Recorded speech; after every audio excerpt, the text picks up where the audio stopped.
கிருஷ்ணனின் சிறுவயது நண்பன். இவர் ஒரு ஏழை. இவர் தன் மனைவி குழந்தைகளோடு வாழ்ந்து வந்தனர். இவர் வறுமையில் இருந்தார். ஒரு நாள் குசேலனுடைய மனைவி குசேலனிடம், நீங்கள் சென்று கிருஷ்ணரை பார்த்து நம் வறுமையை சொல்லி உதவி பெற்று வாருங்கள் என்றார். குசேலனும் சரி என்றார்.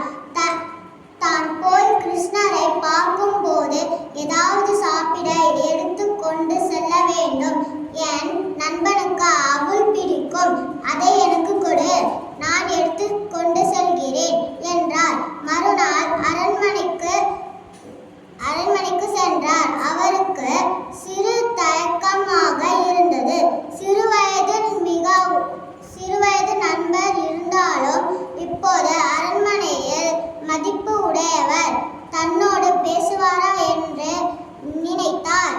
ஆனால் குசேலனை பார்த்ததும் கிருஷ்ணர் தன் ஆசனத்தில் இருந்து எழுந்து வந்து குசேலனை அழைத்து சென்று தன் அருகில் அமர்ந்து வைத்தார். குசேலன் கொண்டு வந்த அவுளையும் வாங்கி உண்டார். குசேலரும் மன மகிழ்ச்சி அடைந்தார். தான் வந்தது கிருஷ்ணரிடம் உதவி கேட்க என்பதை மறந்துவிட்டு கிருஷ்ணனிடம் பேசி மகிழ்ந்து இறுதியில் விடை பெற்று திரும்பினார். வீட்டிற்கு போய் பார்த்தபோது தன் வீடு அழகாக மாறி இருந்தது.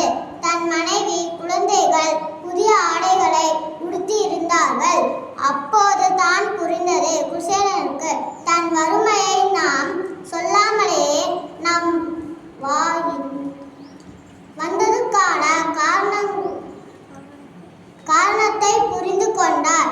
தன் நண்பன் என்று மன மகிழ்ச்சி அடைந்தார். இறைவனுக்கு நாம் பக்தியோடு அன்போடும் எதை கொடுத்தாலும்